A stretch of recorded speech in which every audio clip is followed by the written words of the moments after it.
This is Things I Found Online. With me, Joe Cipriano. Larry Morgan in absentia, unless he rattles the door in about 10 or 15 minutes. Oh, and look, there's the lovely and talented Louise Palanker. Brace yourself. Radio legends are exploring the internet with our guests, Parcast Media's Max Cutler and Ron Shapiro, plus author Jonelle Serra. Louise. Thank you, Joe. That was wonderful. I feel so announced. Do you feel fresh? So, were you often asked to read aloud in school, John? That's a very good question. I was. Yes, I was. Of course, my voice was up around here, but maybe I had inflection. Maybe yes. That's what it was. Yeah, you did. It was all about the delivery. And I always wanted to do the morning, did you ever do that, Ron? You know, the morning. the announcement? The announcements, from the principal's office. We always had the principal did it. He did it himself. I think he had a bit of an ego. And he would end it with, "That is all." Pencils down. Yeah. What about you, Max? Were you involved in radio in school? I was not, no. I only got involved in radio or audio at Parcast 2 years ago. How about that? And here we are. Well, I grew up in a radio household, so it kind of distanced me for a little bit. Yes, you did. That's right. And by way of full disclosure, we have all worked either with or for your father, the great Ron Cutler. Ron Cutler. The stone with tone. The bird that must be heard. We'll leave it right there. That's right. That is right. That's my dad. I hope you're listening, Paul Joseph, because we used to have some fun with this. Paul Joseph. Uh-huh. Oh, my goodness. And Rick Dees. Yeah. Hi, I'm Rick D. He liked doing the stone with tone. He would say, "Do it again."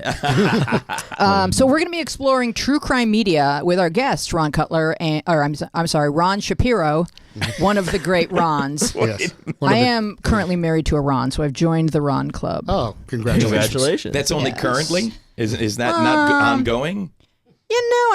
As of this morning, it was still intact. Good. It's every day. Seems good. And he's a true crime prosecutor. Oh, that's true. Wow. Yeah, so he's right now in the middle of a murder, a quadruple murder and the dog trial. That's actually how you guys met, in not a murder trial, but a trial. It was a trial. Yes. But it wasn't a murder trial. Okay. Something heinous was happening, but it wasn't murder. Gotcha. We can talk about it some other time, because right now it's time to talk to... I didn't say that. No, you may have. It may or may not have involved Michael Jackson, but that's all we're that'll get cut out. All right. All right. Cutting room floor. So welcome, Max Cutler. Could you please click on the link that shows us more about Max Cutler? Let's see Maddox. Max. John Maddox. Is this what your page looks like, Max, or are we on the wrong page? No, you're on the right web. That's That's very us. Keep scrolling. I love the graphic with the typewriter. There's Max. There he is. There I am. And there's my there's dad. Ron There's Cutler. Ron. Yes. Yay! That's exciting. So tell us about Parcast and tell us what inspired its inception. Well, yeah. So we started Parcast. It's going to be 2 years in June. And the Wow, whole time, you're new. We are new. Yes, we've grown from one show in June 13th, actually, with Ron over here producing it, and to 10 shows now with It's Ron amazing. still producing it. I'm tired. I bet you are. But the idea was we wanted to be different. Yeah. You know, there's 500,000 podcasts out. Most of them are very similar. They are derivatives of each other. They want to be the next Serial. They might be public radio sounding. They're comedians. They're all very similar. So Parcast was, how do we do this differently? And we're fundamentally different. We're scripted. We allow the entertainment value to come in. And we're well-researched. And we provide storytelling with a well-researched, entertaining podcast. You're going to stand out. And that's what we've really done. Nice. Do you think the internet makes it possible for a Parcast to exist because you can go as deep as you want to go when you're researching? Oh, without question. I mean, we could do any format we want. All of our shows are different formats, and that's not the case in radio. And it's allowed us to really be creative. And quite frankly, I think the creativity has allowed us to thrive. I look around at the other podcast space and other podcasts out there, and I don't know how different everyone is. And I think for us to be, we want to sound different. We don't want to sound like another podcast, and we don't sound like another podcast. So openly, people either like us, or they don't like our programming. But is that in the writing or is it in the production? Both. Okay. Both. We are very story-driven in our writing, so we present a lot of research. It's thick to listen to, but it's also entertaining, hopefully. Yeah. And then from a sound design perspective, which Ron, I'm sure, will touch on, he brings these stories to life better than probably anybody in the space. Is there a length that is like just boom, that the length of a podcast? 40 minutes, 35 to 44 minutes. Okay. Yeah. And do you think that's based on, people's commutes and or just time that they'll devote to a podcast or listening to a story? It's a combination of both. So we know that, at Parcast, we're very aware the average commute in America is 27 minutes. Okay. So what we want to do is kind of hit them on the way in the morning, finish it on the way back, start the next episode and keep them going. That's brilliant. And so that's been a design. That's like Netflix continuing to go to the next one and the next one. That's brilliant. Well, I don't know if it's brilliant, but thank you. I think it's brilliant. I'm going with that. I think you're brilliant, Joe. Thank you. No, not me. And then the other element is just about evergreen content. So for us, we're not timely. It's not news oriented. So we're able to get people binge-worthy type of content, which really helps. And then you asked why. I mean, Apple recently changed their whole entire the way they kind of analyze content, and they really put a shift on really well produced content that is not going on for 3 or 4 hours. And I think we benefited from that. But that's kind of how we do stuff. Nice. Cool. So, tell me about when you picture your typical listener. Who are you picturing? Oh, probably about a 31-year-old female. We know as a fact that Parcast has 75% female audience, 25 to 44. I tend to think they skew in their early 30s. Well-educated, 4 years of college, making over $70K a year. Mm-hmm. And they're just really interested in the content that you're providing. Yeah. We take it a step further than a lot of other podcasts. I think when you deal with true crime in general, you're going to skew female. That's the way it is. There's a lot of theories out there to why that is. I don't necessarily know. I have my own, theories about that. They're but I'm not plotting. Exactly. Constant. But we know our target listeners and we go after them. Mm-hmm. Nice. And I'm sure that the way the internet works is it's extremely interactive. So when you put content out there, you're immediately hearing back from people. And how much does that inform the direction that you're going in next? Tremendously. I think in this day and age, you need to embrace the two-way conversation. This is very different than what it used to be. You need to engage with your audience. You need to be honest with them. You need to improve, and you need to take their criticism with stride. Because at the end of the day, I truly do believe they want us to produce the best product. They're listening day in, day out to us. And if a lot of their points are valid, and we want to incorporate that. Our model at Parcast is to improve with each episode. And we've made changes structurally from a format standpoint. We launched with Unsolved Murders, which continues to grow. And it's just a really entertaining and great podcast. But we also heard feedback at the beginning that, accents are not a good idea. And so there are no longer accents in Unsolved Murders. It was funny. We wanted to be authentic. And it's hard on the ear, I guess, for the listener. They don't want to have to put up with that with an accent. Distracting from the story is the best way to think. Or they could also say it's like culturally insensitive. Sometimes very an accurate accent can sound like a parody of the way someone might speak. Okay. So you have to be careful with that. So in Unsolved Murders, do you use a lot of reenactments? We do, yeah. We do a lot of reenactments. We have a cast of sometimes 6 to 8 voice actors besides for 2 hosts that bring these stories to life. And that was the first podcast we launched with. We tried to be different from the get-go, and we were really different. And then we had to scale it back after that. So, going forward, we don't have any voice actors in our current shows, but it's still story-based. The hosts are all telling a story. And so it's a narrative now, I guess, then, huh? Yeah. Yes, very much so. And it allows us to really have a higher ceiling with our audience, as we continue to grow here. Cool. So Ron Shapiro, met. I don't know if you have this photograph, John, but we met when Ron was a child at Kiss FM. He was a young boy.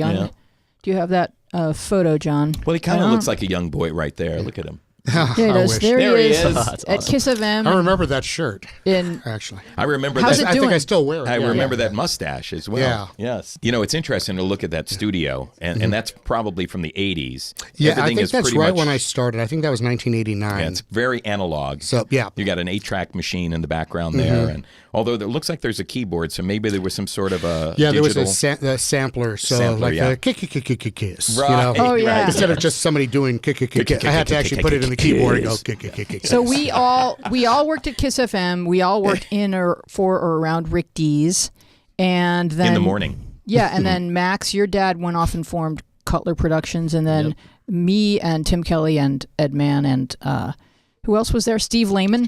Oh yeah, I remember him. We formed Premier Radio Networks, and Joe came to work for us, and then eventually Premier bought Ron Cutler. There you go. Yeah. And interestingly, Premiere did not have a studio when you guys first put it together, so they used my home studio in Pacific Palisades. Wow. I know Clarence used to record his show there. Brad Sanders would come, and my lovely wife Ann is here, and who he always referred to as Miss Ann, Miss Ann.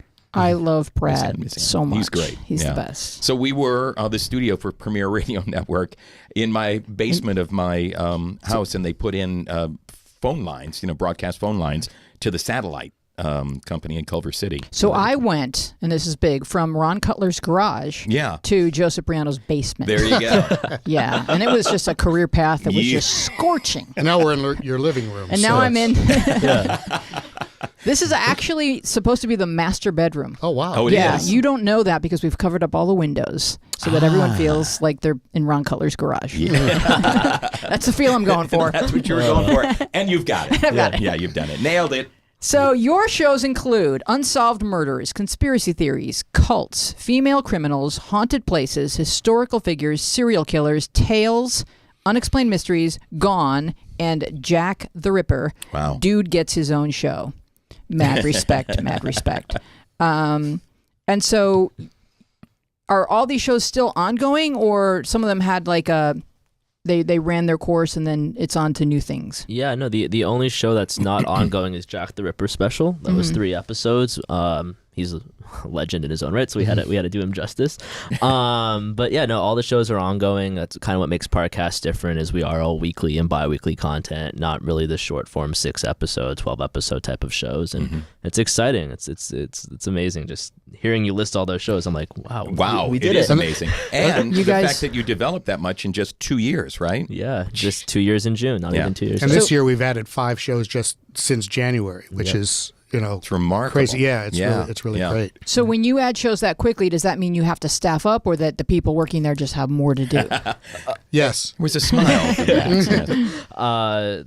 We probably should have staffed up. It was a good learning experience. We had these ideas. It's been a plan in motion for a while, and so we were able to pull it off. A lot of long hours from Ron, his team, and but really the product, I think, is better than ever, and that's really what we can do. And going forward, we've learned a lot in the last 3 months and how we're going to build this company and how we're going to continue to grow. And then we'll be hiring more people before we keep growing, I think is the best way to put it. So how important are personalities versus storytelling, or do they complement one another? Because it seems like sometimes I'll just hear people say their first name and then they go on with the show, and it's really about the writing. Yes. With that being said, the hosts are incredibly talented and would not be possible without the hosts. But our goal is to be a storytelling network. So we're not personality driven. There's definitely a model out there that works for that. That's not Parcast. We wanted to be different. So we just chose to do the scripted model.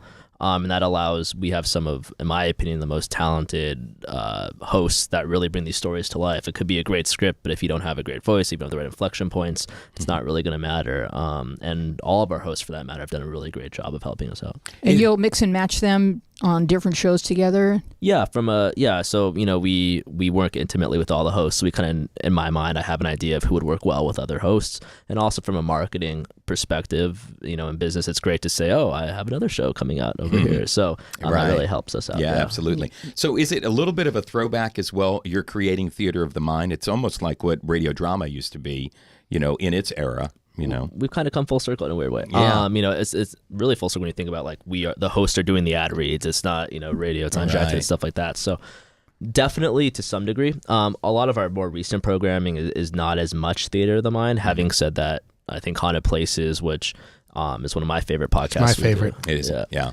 That must be fun to produce, I bet. Huh? It takes me the longest. I'll spend just on for a 30-minute podcast, it might take me 14, 15 hours. Wow. To get that. So you're layering in a lot of sound effects, a lot of music, and the host, Greg, is a great storyteller, and it's kind of like you're sitting by a campfire, and he's telling you one of those scary stories. That's great. That's a great visual. Yeah. Right there. Is he the Keith Morrison of podcasting? I guess maybe. I'm convinced that Keith Morrison is committing all of those murders. Yeah. He's got the perfect alibi, It's like, I couldn't have done it. I'm on camera. I was on camera at the time. That's great. What kind of led you to think, hey, Dad, I'm going to go into the family business and create a podcasting company? Well, it actually had... it's like somebody's getting murdered. Yeah. Here. Sorry about that. No, so it had nothing to really do with my dad per se. I've always wanted to work with my dad. To me, he's been an idol of mine, really an inspiration and a hero in many ways. So growing up in a radio household, being able to see him from a creative perspective, actually, I think my dad is the most creative person I know. And so I like to think I'm somewhat creative, not as creative as he is, that's for sure, but the ability to kind of work with him or have him as a consultant, and that's really what blossomed. So, I guess in January of 2016, it's kind of like this Hollywood story. I'm driving back from Vegas. I don't know what I'm going to do with my life. I'm listening to Serial. I'm like, wow, there's money to be made in the podcast space potentially, or at least it's high production value. And, for 3 months straight, I just learned everything I can about the podcast, what everyone was doing. Listen to pretty much every podcast in the top 200 within each category, not just the top 200 overall. Wow. Went to my dad, talked to him about it. My dad, he very much at first was kind of like, what is podcasting? And then a week later, he comes back with 7 binders and knows more about podcasting than I think anybody probably still knows about podcasting. And he's really just been amazing to work with, because he's embraced this kind of consultant role and let me kind of run Parcast, which is hard. I would be the first to admit it. And he sent you to run. Well, I was about to get that. The first thing before even doing this is we weren't going to do it. I don't know if I should tell Ron this. I want more money. Yeah, Tell the story. Exactly. Tell the story. Tell the story. My timing's off. The first meeting we took was with Ron, and I had to convince Ron to say, hey, this is a cool idea. This is what we're going to do. And we didn't know what we were getting ourselves into, in all honesty. I think I pitched Ron on a 13-episode Unsolved Murders, and 2 months in, I was like, oh, let's do another show. And so once we had Ron on board, things became a lot better, that's for sure. Wow. Well, thank you. That's fantastic. But honestly, it's the most creative I've been in years, to be honest. I mean, it's nice doing radio station promos and sweepers and things, but there's not a lot of creativity. No, there's not. And especially the haunted places and even Unsolved Murders, but I don't produce quite as many of those anymore. We've got a couple other engineers, but I'm so immersed in when I'm putting that show together, I really don't take a break. I might just run upstairs to, quickly get a bite or something, and then I'm right back. And it's something I should stretch over 2 days, but once I'm in it, I'm just like so focused on the story, and especially when it's a really good story and everything's coming together. It's just incredible. And it shows. I don't know if you've had a chance to listen to, but I've said this from the get-go. Ron is amazing. Oh, please. No, he'll pilot every podcast we do, just because it's when Ron does his show, we have amazing other engineers. They're extremely talented, but Ron is able to figure out understand the concept and take it to a reality, which takes a lot of creativity.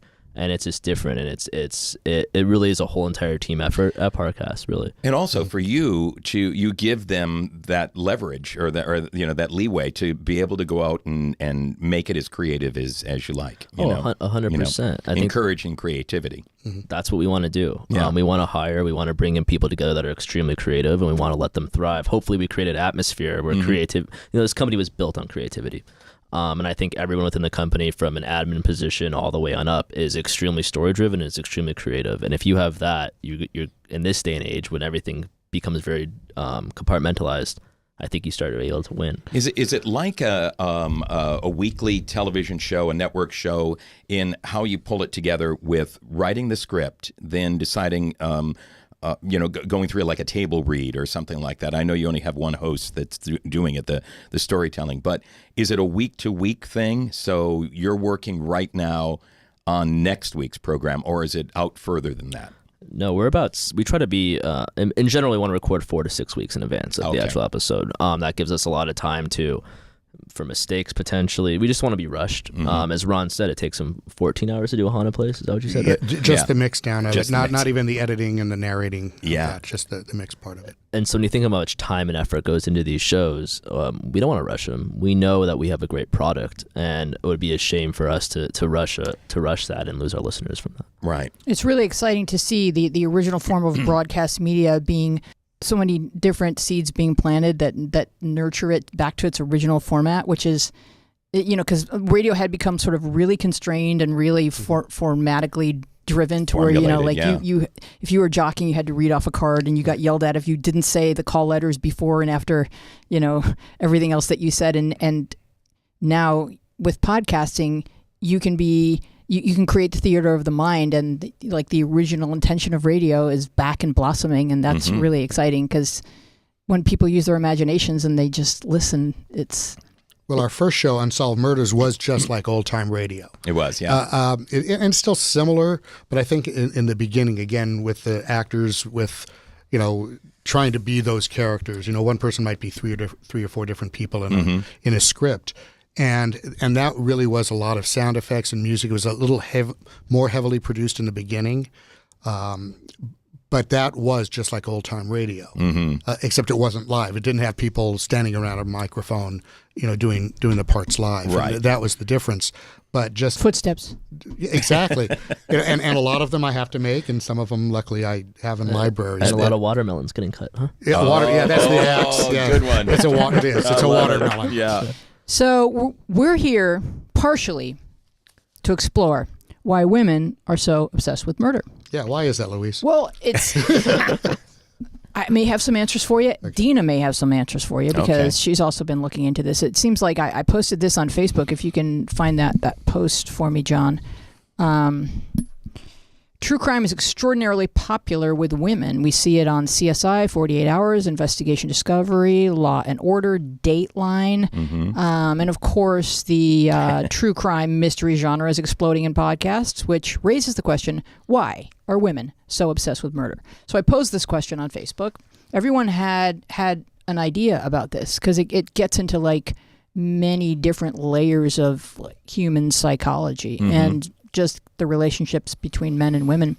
So Robert Raymond, he points to the O.J. trial as being a touchstone. He says it became a real-life soap opera, and that after the trial, networks started really diving into true crime, especially of the love gone wrong variety. Emily Hogan wrote, I'm into true crime because I'm in college for criminal psychology. I've always been fascinated by how the mind of a criminal works and would love to prevent their crimes and help bring them to justice. Joe, could you read what Penny wrote? I would if I had it. There it is, right there. When I got my first computer in 1995, the first thing I surfed for on the internet was true crime stories and Henry VIII and his 6 wives. I can't explain why I'm obsessed with true crime stories, but it started when I read Helter Skelter when I was 18, which for the first time caused me to realize that there are crazy, dangerous people walking freely among us, just waiting to snap one day, and I feel sorry for them. Max, would you read what Herbie wrote? I found myself hooked on true crime shows as well, Louise, and not exactly sure why. I'm fascinated mostly by the persistence of the law, sometimes decades to solve a case, as well as the gathering of evidence and or the steps known to zero in on the prime suspect. And sadly, I must confess, see what I did there, that I have a continual fascination with the sheer evil some choose to do, or maybe I'm just a woman. Laugh out loud. Ron, could you read what Sherry Lynn Blazier writes? Sure. She said, I'm sure it ultimately relates to the Me Too movement and domestic abuse. We women have a good reason to seek instruction in the telltale signs of psychopathy, of control freaks who may be manipulating us more than we realize, and thus we wonder if we could ever lead to the extreme of being murdered by someone we love. In a way, it's about self-protection. But yes, it can also get addictive and make a gal paranoid that every man who glances her way is a killer. Wow. And then April Dodge posted this quote by Margaret Atwood. Men are afraid that women will laugh at them. Women are afraid that men will kill them. Ooh, yikes. For laughing at them. Yes. Yeah. And so there was an article because I started looking, sort of Google researching this, and I found an article by Anna Dorn from thehairpin.com, Why Are Women Obsessed with Murder? And men are stronger. And so, women are, we kind of don't even realize it because you're in your woman form all day long. But one of the things that informs our decision making is whether or not we feel safe. It's just something that we deal with all the time. If you're alone with a man, or whether it's a man you know or a man you don't know, there's some element of danger if you're not, completely confident that he wouldn't hurt you, because the reality is he could, right? Yeah. So one of the points that Anna makes in her article is that even if we aren't subjected to explicit violence, scholar Andrea Dworkin wrote that a penetrative intercourse is by its nature violent. Catherine McKinnon argued that it is difficult to distinguish rape from ordinary intercourse under conditions of male dominance. So, and then sometimes there's role playing that factors in, and so there's that element of danger that maybe is exciting to some women, just depending. And so it's complicated and it's multi-layered. Yeah. But men are physically stronger, and the sexual act itself sort of mandates a certain amount of dominance by the male. And you see it across nature, right? Yeah. Yeah. Definitely. On a lighter note. Yeah, please. Dina, you can go sit. Come on over, Dina. Yeah. Could it also be that women love a good story? They love trying to figure out what's going on. No. It's that they're scared. No, of course. Yeah, I just think that there's parts of our human makeup that make us intrigued by potential danger as long as we're safe in the moment. And that's why you see so much violence on the screen. Like, my husband's always reading murder mysteries. So in that way, I think men like the subject just as much. They love reading mysteries. They just maybe come at it through a different medium, but it's not just. I think women like solving the crime in a way because women like making things right. Exactly, that's what I'm thinking. And they go online in their web sleuthing forums and they try and fix it. Mm-hmm. And Max, you must have run into. Yeah, no, I was going to say maybe it's the understanding. I think women try to understand what makes somebody do something more than men. We're just like, oh, it's reactionary based. Mm-hmm. There's a deeper level. Definitely, we see in comments from our female audience that want to get to understand why somebody did what they did, and that's actually really why we did serial killers and cults. It's the understanding of we don't want to feel. You never want to. How do you put this? So for serial killers, you want to feel bad for the serial killer, but you want to walk away from a serial killer episode and be like, "Oh, I get it." If that makes sense. Mm-hmm. And so really, that's what we're trying to do is at Parcast is kind of answer the why, the what, and I think that our female audience specifically gravitates to the mystery of understanding what made a person become this. Mm-hmm. Yeah. Not as much maybe as of.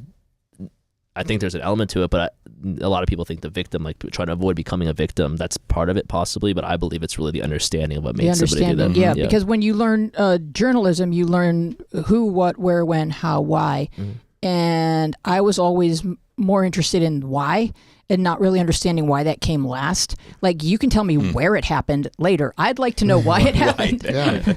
Yeah, no, that's exactly kind of our thesis, I think. And I think that's a female... So, Dina, you read an article that you wrote to me about. Yeah, so that's the article in Scientific American, and I don't know if are they gonna? Do you have that link, John? So this article is what it says is kind of very similar to what the hairpin piece is saying, or at least implying. Excuse me, that women are more nuanced in their behavior and their thought processes. And my kind of theory, or like my thoughts on how this kind of correlates with, true crime podcasts or like the true crime genre, is that basically it's like a fascination with male entitlement in a way, because women, the whole like, we see things from different perspectives. It's certainly not, we're not going to say that it's like hardwired or something to do with being female, just being born female, but it's kind of forced on us in a lot of ways because we have to live with ambiguities. What I'm about to say may sound unrelated, but I was reading an article in Vice about the Kymposium, which is an academic conference about the Kardashians. And the way that it ended was basically, the writer came to this conclusion that, the Kardashians should be able to do whatever they want because, feminism, we can't stop them from, whatever they choose to do. But we should be critical of how they live their lives and how they make their money. So, I mean, basically, you can't be more paradoxical than that. Like, these women, the Kardashian women, just like as an example, they live a paradox, right? Because we're supposed to let them choose how to live their lives. They exist to be scorned? Yeah. Is that their purpose? Okay. No, they're not. They don't exist to be scorned because they have a lot of fans. They make a lot of money and they're successful.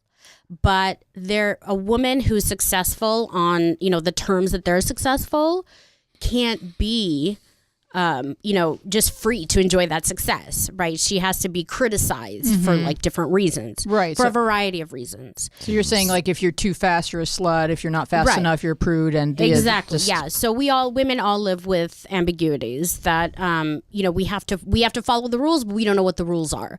Should we dress revealing, or should we cover up? Should we try to be successful in our jobs, or should we just like forget it and go raise a family? And because of that, it's sort of fascinating, I think, to see, somebody, usually a man, just like not have to worry about, what color, like we wake up in the morning and wonder, like, is the shade of lipstick we're wearing going to like affect our day and like how people see us and perceive us and judge us? And a man can just go out there and like slaughter people and like not have to, like what's going on in his mind and what's his life like that we are, at such different, places in society and in the culture. Mm-hmm. Yeah. So now I'd like to invite you to listen to Female Criminals, one of the Parcast podcasts, and get a different perspective on that. Oh, how about that? Interesting. Is it usually love related? The motive? Well, women in generally they do kill men that are that men they're comfortable with. It's not men will go random. They'll find somebody on the street on a corner. They'll if it's maybe it's a prostitute, whatever it happens to be, or a sex worker. Sorry. If you come out here, they'll kill someone they don't know. Women always kill people they know. It's personal. I think personal. Janelle wanted to jump in there real quick. Janelle? I just thought maybe we're not considering sort of the shadow side of this. That yes, women are afraid and they live in fear. Absolutely. They also have a lot of anger at this point for really good reasons, and a lot of hostility and frustration that there is nowhere in like the average society or average day where can a woman be angry, and they can't. So it's stuffed. And then I think there's a sort of weird fascination that comes with those who just act on violent tendencies, because I think most women are walking around pretty frustrated. Or a little bit afraid and tired of being scared. Yeah, I think it's both. I think the frustration and the hostility, sure, when you can't figure out where to park, where you might not get raped or mugged on the way back to your car, yeah. You're afraid, and that leads to a certain level of hostility. That these shows kind of lend themselves to an intrigue. Good. So it's like a safe way to hear about this really bad thing. And at the same time, I think we know that story hits on our unconscious like desires, the ones we're refusing to even be able to imagine. That's where we really hook people with a story. Right. And I think we're all taught, young girls are taught, oh, be careful where you walk. And, as you kind of like venture further and further from home, you get all of these, all of this fear kind of warnings. Yeah. And all these warnings and safety tips and, carry this mace and put your keys between your fingers. And then you're finally with someone that you decided to go back to his place or invite him in or whatever. And then you start to feel like, this doesn't feel right. This doesn't feel safe. And everything my mother warned me about is true. And how do I get out from underneath him without dying? And all of a sudden you're at the edge of that place where your safety lived, and now will you ever feel safe again? Or it can slip away, your sense of security. And we all need to feel safe first and foremost before we can start a podcast company or, produce a great episode. Like, you need to know you're safe. And so, like, at the risk of losing that, maybe we watch these shows so we can see where that point is, so that we know that we're far behind the line, and that we'll be aware when we approach it. What do you think of that, Jonelle? I agree. I think it's this very strange combination of fear and anger. And I also think, it's just interesting when you said the girls are all told these things, don't walk here, don't walk there, which I've done with my daughter. But also when I realized I have those same warnings for my one son of color. Interesting. And it recently hit me that I was telling him things I would never have said to my other son, who is Caucasian. Wow. And how to manage the police and what do you do, and not to ever do this, because I'm so fearful at this point for my son. And it reminded me of the lessons we give girls. I was thinking the same thing. Interesting. Before you said that, I was going to mention that people of color are taught this essentially the same thing. Mm-hmm. Don't go here. If you are going here, do this, do that. Don't say this. Like, what could go wrong, and how do you avoid that? And how do you prepare yourself to make sure you're not put in a bad situation? Same as. And do you have any? I mean, you're with your daughter and whatnot. Do you have any specific examples of that? Well, not exactly, and it's more with males. I think in the case of people of color, I think the males are much more visible, I guess, than females. In this case, I think just for safety. I know we're getting off the topic here, but I think everybody. I mean, I won't park in a place that looks dangerous either. Yeah, I'm not that brave, but I think that or stupid, I guess so.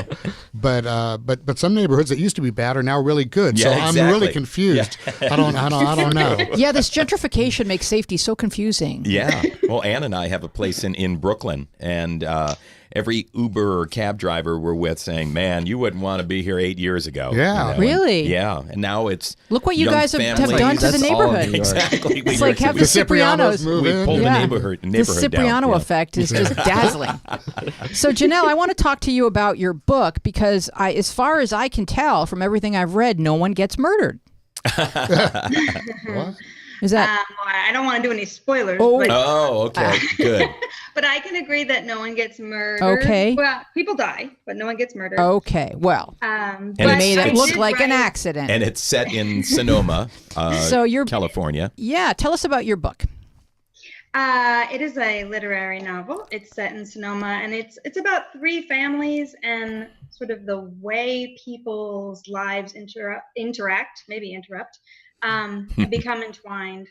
And I live up there half time, and so I was trying to bring in my experience of how there's just really all these subcultures of Sonoma. There's the farm workers, the folks who own the vineyards, the folks who just come up for the weekend, and there's just a lot of subcultures. Mm-hmm. And I was doing my best to really give all of those small groups a character that was engaging, that people would connect with, regardless of who the reader is. Really? I think it worked. That's Very good. And today is your launch date? Today is officially my launch date. Wow, congrats. Congratulations. Yeah. Congratulations. Thank So the you. book is called The Vines We Planted. Yeah. And earlier you mentioned, you were talking about radio and saying, like, these seeds that were planted a long time ago are now coming to fruition. And I thought maybe you were just like sort of setting it up for my For your was. book. Yes, exactly. Of I course. Good was. thinking, Louise. Yes. Nice job. Now- nice metaphor. I live half the week in Santa Barbara with my husband, and that's become kind of a wine country. And he was telling me that it takes about 7 years for vines to become sort of fruitful for good tasting wines, and then within that 7 years, it completely changes the community, because with wine vineyards come wineries, come inns, come restaurants. Whereas if it were just growing Brussels sprouts, it wouldn't bring that sort of vacation-y type of culture to it. Yeah. So is your book informed by all of the different visitors or restaurants and inns and? Yeah, to a degree. I made a point of putting in certain wineries that I happen to like. I put in the actual restaurants we go to. I put in all of the local places I could, which I didn't even think about the product placement. Did you put in Barn Diva? Is that one of your favorites? I have not been there. Oh, it's so good. Yeah. Okay. I think it's in Geyserville or. Okay. Yeah. Okay. So, Yeah. part of it is Sonoma is so rich and compact. So there's Sonoma, Napa, there's West Sonoma, and they all have a Healdsburg. I mean, there's entire areas of wineries. So I did try to bring in the real sense of place. I'm a big fan of Louise Erdrich, just writers that you feel like when you've read a few of their books, like you know just where you are as soon as you start to read it. You have the whole experience of feeling it, tasting it, smelling it. Exactly. Yeah. And so I tried really hard to bring that in, and I am getting the feedback. People are like, I've never been to Sonoma, but I feel like I have. And that was, nice. Part of it is I literally fell in love, like how you fall in love with a person. I fell in love with this place. Wow. Where did you grow up? To share that. I grew up in New Jersey. Okay. And everybody, New Jersey's like, this incredible thing. There's so many people in one little state, and so many of them leave. So, it's cold. Different reasons. So it's just funny because you can go anywhere in the world. Like I was in the Vatican, and immediately the person next to me is from New Jersey. Like you go anywhere. Wow, that's so true. You're right. You guys are like the diaspora. There is. It's a diaspora. So every time we're in a winery, within 5 minutes, my husband has identified for me the other somebody from Jersey. Yeah. But I've been in the Bay Area for about a long time, 25 years, and started going up to Sonoma just for fun. And the more we went, the more I said, as soon as we cross this county line, and it says "Welcome to Sonoma," everything chills out. And you just breathe differently. Slowly relocating, probably something like the Santa Barbara experience, where just there's a different feeling when you get. I bet. Oh, absolutely. Do you feel that way about Santa Barbara? You absolutely do. You get off the 101 and you're in a small town. Yeah. And none of Los Angeles really feels that way. It just feels like one large extended town. Yeah. But Santa Barbara, you walk anywhere and you're going to see people and you can smell the ocean from everywhere. It's just different. Yeah. I got engaged in Santa Barbara. Oh, you did? You got engaged in Santa Barbara? Yeah. And so you said yes. I'm still on the fence. Oh, okay. Yeah. Yeah. Engaged in Santa Barbara and killed her husband in Pacoima. Okay, that works. Santa Barbara is like the second most popular wedding location. Oh, it is. Yeah, every Sunday there's just weddings everywhere you look. I know let me throw in a Santa Barbara thing. Oh, yes, please. So this is not much of a spoiler. Right near the end of the book, you'll have a whole chapter in Santa Barbara. Ah, no kidding. Oh, very good. Excellent. That'll keep you reading. So I'm going to read a review from your Amazon page. Okay. And this is very exciting. This is from Leslie Britton, and she's read the book already.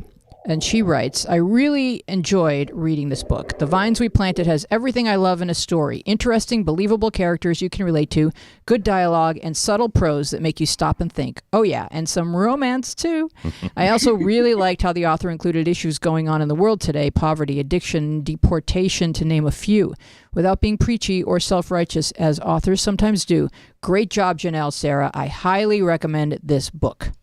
Nice. Awesome. So great. Well done. I hope you feel really proud and satisfied that, because I know you've done a lot of writing and you've been published a lot, but this is your first novel. Is that correct?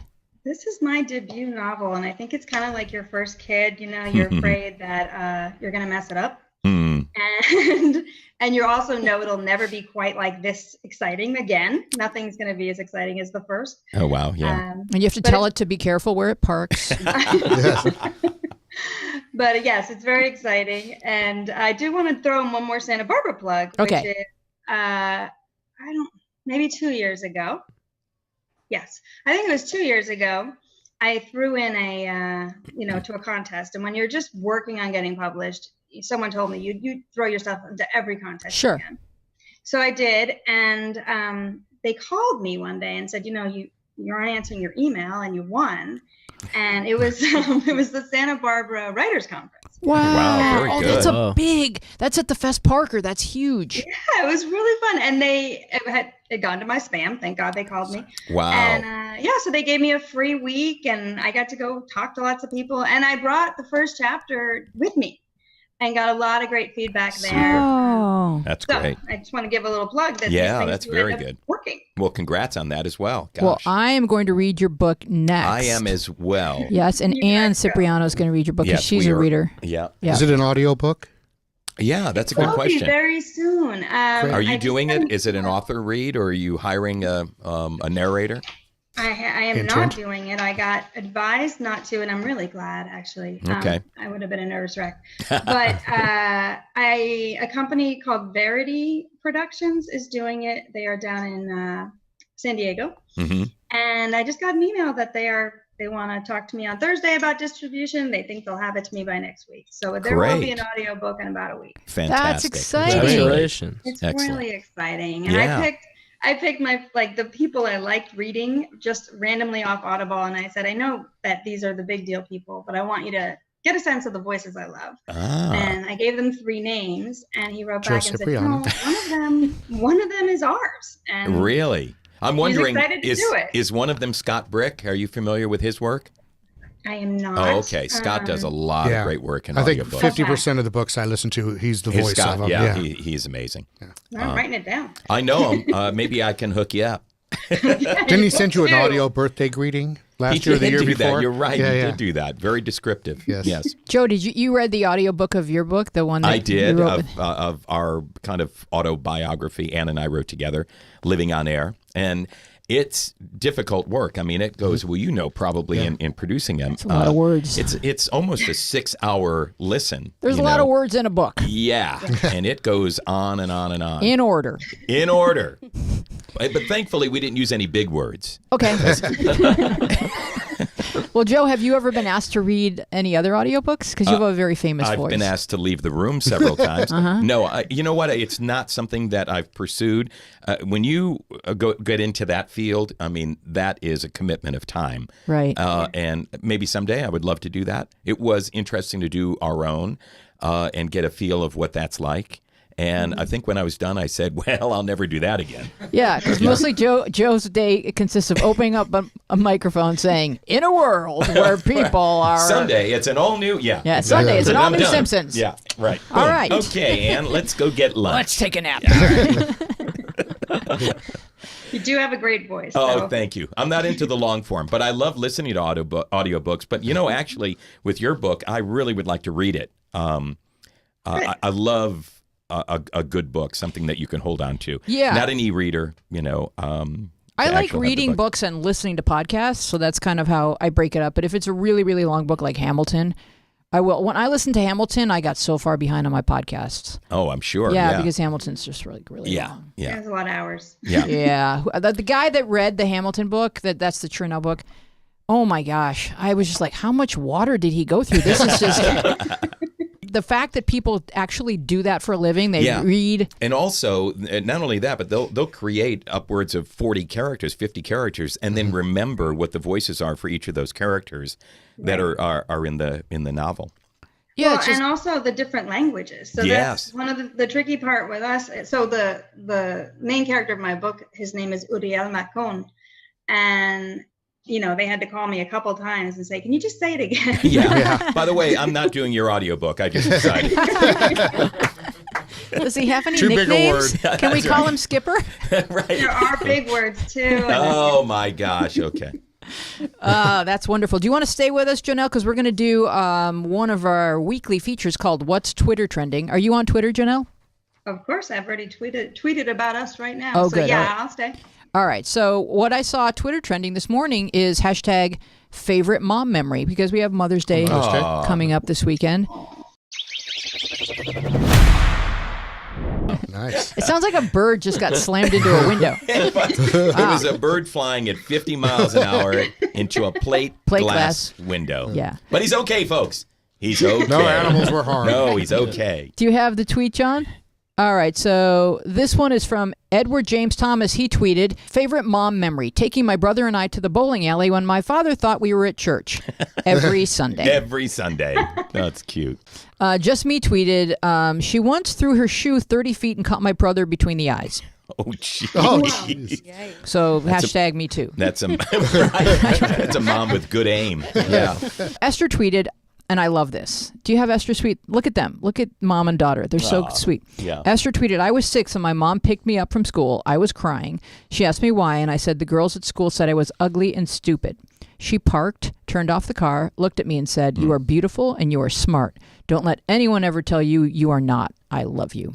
So there's a great very mom sweet. right there. That is Happy awesome. Mother's Day to all the moms. Happy Mother's Day, moms. And we have Facebook feed time. Eric Griffin, a comedian friend of mine. Go ahead, John. Or Thomas, whoever has the microphone. This isn't 1994. Don't just call me.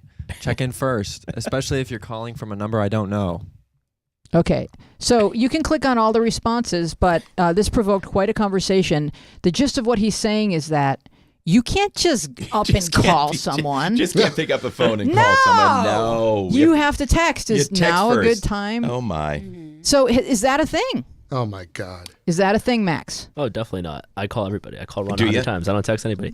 I'm not a texter. I like to call. There's personal connection, and, that's and good. I need instant gratification. So, I call everybody. Yeah. Ron? I call so few people that if I need to call, I'll call or they'll call me.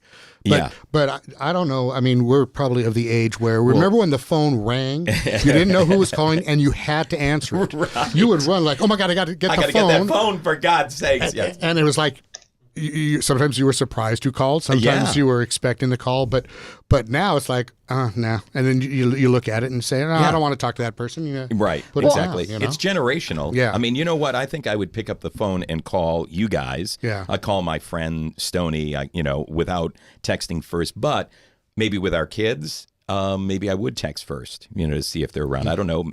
My daughter's working. My son's at work. Feels weird to just call and out of the blue.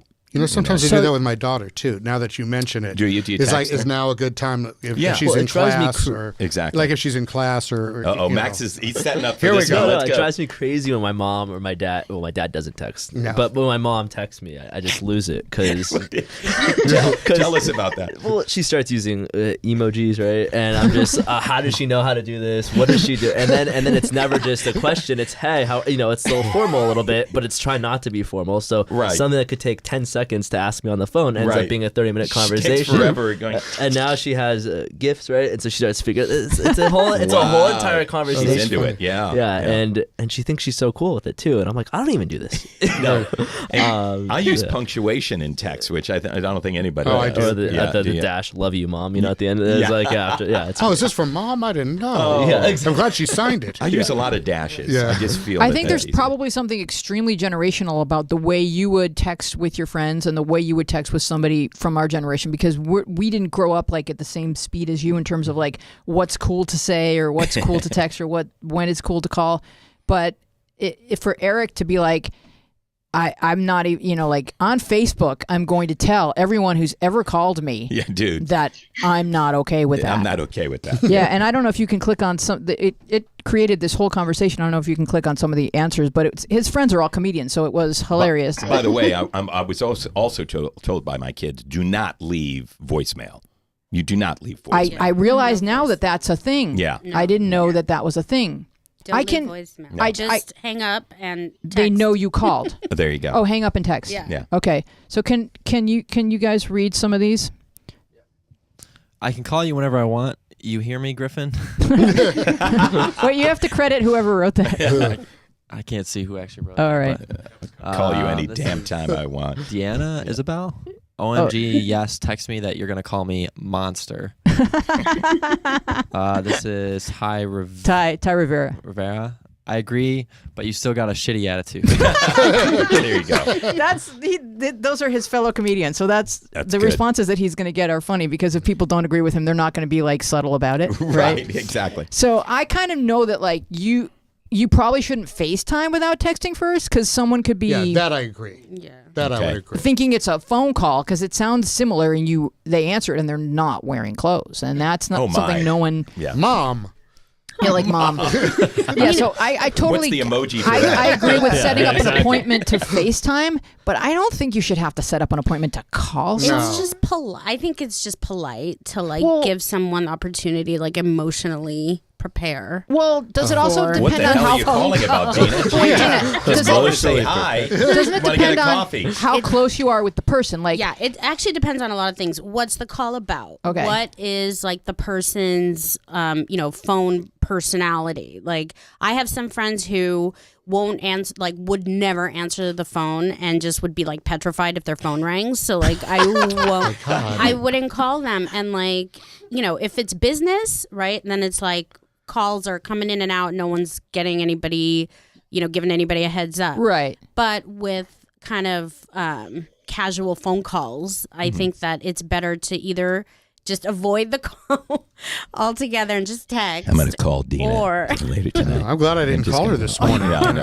Like 7:30 during dinner, I'm going to call her. I agree with Max that something via text can take a half hour that you could probably solve in 3 minutes on the phone. It drives me crazy. It really does. And now Yeah, I have it depends. I have the texting. I'm going to sound like such. God, don't go there. The texting on I have the texting on my computer, so that it's like less annoying. Well, that's because much I can easier. because I kind of grew up doing this. Yes, I didn't grow up doing this. So if it shows up on my computer, I'm like better with you texting than I would. But I'm not like great with, because I have an Apple Watch, so my wrist thumps whenever I get a text, and emails are just there when you look at them. Right. I'm not speaking to you guys and then interrupted by a thump when I get an email. So it seems like the texting world is such that we expect an answer right now because we know that you're notified that moment. And then if someone doesn't get right back to you, you're like... I don't know if I agree with that because I feel like a phone call isn't... Like if somebody is calling you... like if my grandmother calls me, she's, God bless her, like 80 years old, almost 81. So I will like answer, I'm going to talk to my grandmother. Mm-hmm.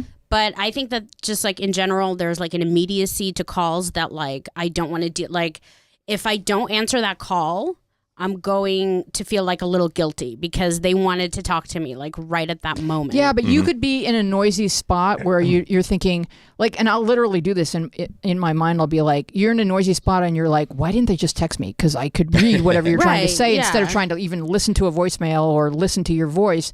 And then if I'm going back and forth via text, I'm like, why didn't you just call me? Right. So it really is situational. Well, also, and if someone calls you and you look and you can't talk, you can immediately text right back. You hit the little thing. I'll call you right back. I can't talk right now. Yeah. Oh, that's smart. Yes. Instead of just being bitter and resentful. You mean, Joe? So I agree. Yeah.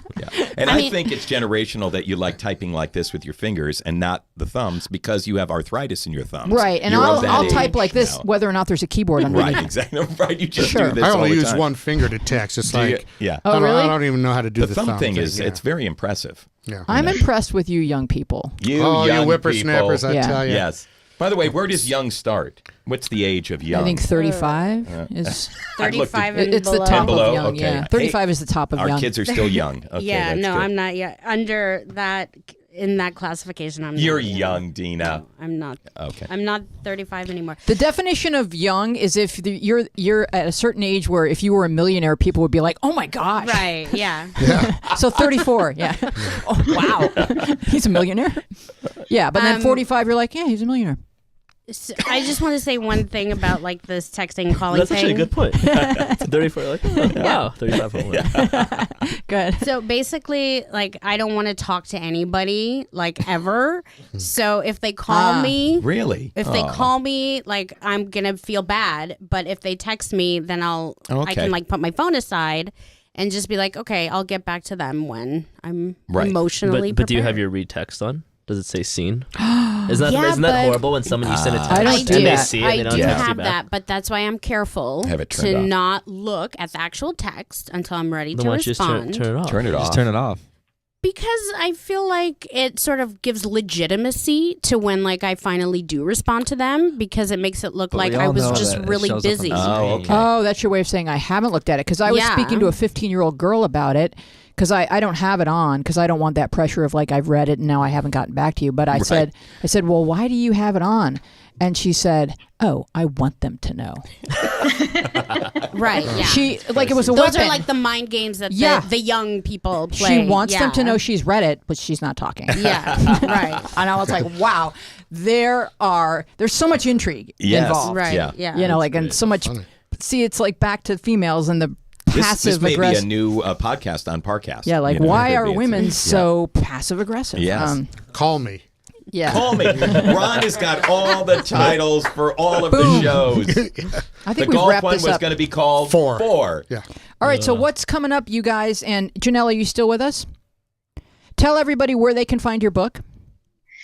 Everywhere you can buy books, but let's put it this way. You can walk into any indie bookstore and support Yes. them. Yes. You can go big and go on Amazon, but if you're going to do it, please leave me a review. Oh, yeah. And you can also get it from the publisher, which is always nice because it's a small press named Widow, W-I-D-O. And I believe they are still doing free shipping as of this moment. Oh, very good. Okay, wonderful. So there's some options, and I do have to say that when I call my children, any of them, they always panic and say, is something wrong? That's true. That's good. I have been trained trained to text. It's interesting that your publisher is widow and your book is about a widower. Huh. Yes, and believe me, I struggled at first with the name, and I kept saying, "Do you mean we do?" Widow. And they said, "No, that's really what it's called. It's like two names that they pushed together 10 years ago." Gotcha. But, so the spelling of it is what? W-I-D-O. Oh, okay. W-I-D-O. Gotcha. And what's been interesting, I wouldn't have thought of this, is that in a small press, all the writers have this certain camaraderie. So we all are that's cool. together. And it's very sweet. It's very sweet. I love that. That's how that's podcasting is as well. Yeah. I think, at least while it's still small and in the infancy. Right. Everybody supports everybody else. Yeah. And what can we look forward to? What days do your shows come out, and what should people be on the lookout for? Well, we have a show coming out every day besides Friday and Sunday, so we're always there. But the show that we're really excited about, June 5th, Great Women of Business, is coming. It's quite frankly, women's story in business are a lot more fascinating than men, and we're going to highlight a lot of these amazing accomplishments. So that's June 5th, premiering everywhere you listen to podcasts. Fantastic. Wonderful. Love it. I look forward to hearing that, and I really want to thank everyone for being with us. Thank you, Joe Cipriano, Dina Friedman, Max Cutler, Ron Shapiro. In the booth, we've got Thomas Hubble, John Maddox, Jasper Maddox, Teresa's here, Ann Cipriano's here, Janelle, Sarah. Thank you, Janelle. We look forward to reading your wonderful book. I am Louise Palanker. Please like, subscribe, and give us a comment or a review. It really helps a lot. We love you, and we want to be your new favorite podcast next to everything from Parcast, of course. Bye-bye.